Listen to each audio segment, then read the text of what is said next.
Welcome to Infidelity Truths. Before we dive into today's gripping story, please take a second to like this video and subscribe to our channel. Your support helps us create more thrilling stories just for you. Let's begin. To the outside world, Clara and Benjamin looked like the couple everyone envied. He was the polished executive, 62, silver-haired, intelligent, exuding quiet dominance. She, at 58, was graceful and magnetic in her own way. People admired them, whispered about how lucky Clara must be to have him. But inside their marriage, things had slowly begun to crack, just enough to let temptation in. Clara had always adored Benjamin. They'd been married 35 years, built a life, raised 2 children, Lucas and Danielle, now grown and living close by. She still felt beautiful in her deep brown eyes and curly auburn hair. She kept herself active with swimming and meditation, embraced her curves, and indulged in her love for cooking, wine, and crossword puzzles. Life wasn't perfect, but it was hers. The only shadow was their bedroom life. Despite Benjamin's affection and attentiveness, Clara had never reached true satisfaction. It hadn't ruined their relationship until the day Travis arrived. He was the new creative director at her firm, young, 36, stylish and bold. Their banter was effortless. He made her laugh again. At the annual gala,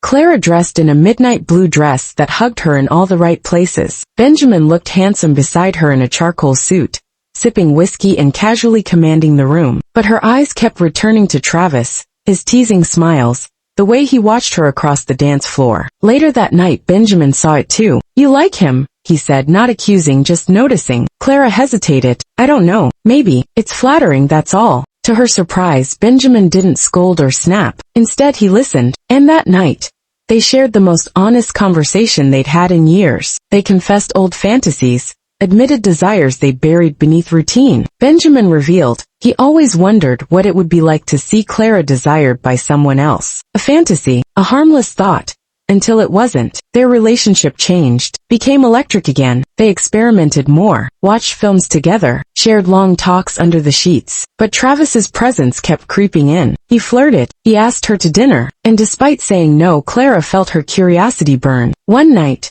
she brought it up. Clara sat in the cold silence of the house they once called home. Every picture had been taken off the walls. Benjamin had removed every trace of their shared memories, leaving only the shell behind. Her heart beat painfully with regret and disbelief. Her phone rang. It was her daughter Danielle. She answered quickly. "Clara," softly. "Baby." Danielle coldly, "Don't call me that. You're not who I thought you were, Mom. How could you do this to Dad?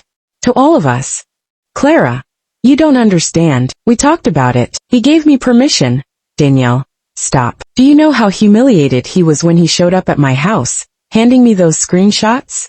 I watched my father cry for the first time in my life." "Clara, I didn't mean to hurt him." Danielle, fuming, "Well, you did. And now you're alone. Congratulations." Call ends. Clara stared at her reflection in the glass window. She looked older, emptier. The next few days blurred into one long nightmare. Lucas, her son, refused to speak to her. Travis was fired from the firm. His wife had filed for divorce and posted Clara's messages online, exposing everything. The world began whispering Clara's name like a scandalous headline. Her friends stopped calling. Invitations disappeared. Her job on hold due to reputation damage. Even her favorite yoga studio politely asked her to take a break. She was publicly shamed, privately destroyed. Clara remembered standing in front of Travis in that luxury hotel room. How powerful she'd felt. Desired, beautiful. That fleeting taste of freedom now felt like poison. She whispered to herself, "Clara, I traded 35 years for one weekend." Benjamin sat on a balcony overlooking the sea, sipping champagne. Beside him, Ariel, young, vibrant, mysterious. She giggled at something he said, then kissed his cheek. "Ariel, you're finally free. How does it feel?"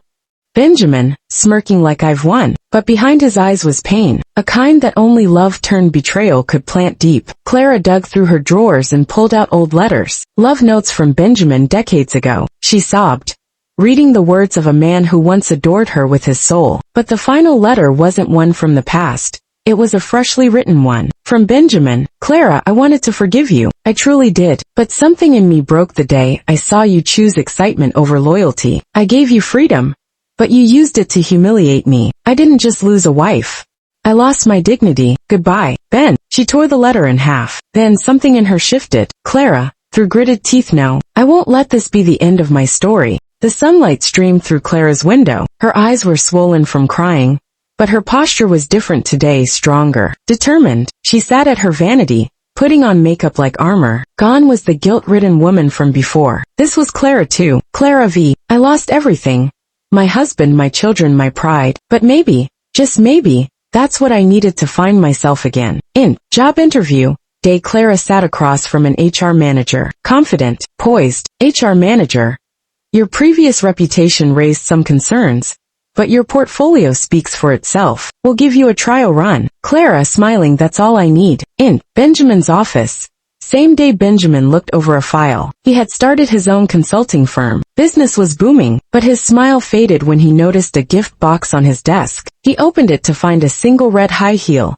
The one Clara wore the night she cheated. A note inside read, "You burned my life to the ground. Now it's my turn to light the match." Clara. Benjamin frowned, but before he could react, his phone rang. Anonymous tip. A leaked document exposed his relationship with Ariel, who was secretly involved in a fraud scheme. His name was now being dragged through the press. She watched the news with quiet satisfaction. TV anchor Benjamin Carter, former business tycoon, linked to financial fraud allegations alongside former intern Ariel Klein. Ariel was gone, vanished. The money drained from his accounts. Benjamin collapsed onto the floor, broken. Benjamin muttering, "She played me, just like Clara played me." Restaurant. 2 weeks later, Clara walked in, stylish, confident. She met with her daughter Danielle. Danielle.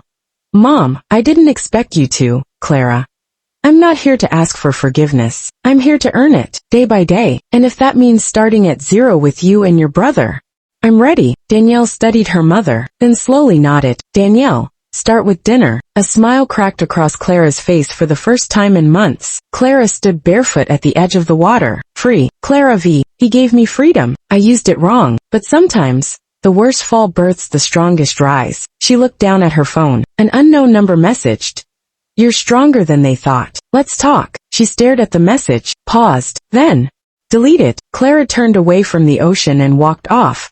Not back to her past, but into her future. Sometimes, the person you destroy is the one who rises higher than you ever imagined. Betrayal breaks, but redemption builds. Clara's story ends here. But your story? It's just beginning. Moral lesson. Freedom is a gift. How you use it defines your destiny. Cheating may offer temporary thrills, but its consequences can destroy everything you once held dear. Yet even in the ashes of betrayal and regret, redemption is possible if you take responsibility, grow, and rebuild with integrity. In love, trust is sacred. Once broken, it rarely returns the same. So choose wisely, act with honesty, and never underestimate the strength of a person rising from their lowest point. Thank you, my amazing subscribers. Wow, what a journey. If you've made it to the end of this story, I just want to take a moment to say thank you. Your support means everything to me. Every time you watch, like, and comment, you're helping keep this channel alive and growing. And trust me, the best is yet to come. I see all your comments. I feel your love, and I truly appreciate each and every one of you. If this story touched your heart, hit that like button and drop a comment below. I'd love to hear what you think. Your thoughts and feedback inspire me to create even more powerful stories. And if you haven't already, subscribe and turn on that notification bell so you never miss a new upload. More shocking twists, emotional journeys, and real-life lessons are on the way, and I don't want you to miss a single one. Together, we're building an incredible community, and I'm so grateful to have you on this journey with me. Stay strong, stay inspired, and remember, sometimes life's greatest lessons come from the most unexpected moments. See you in the next story.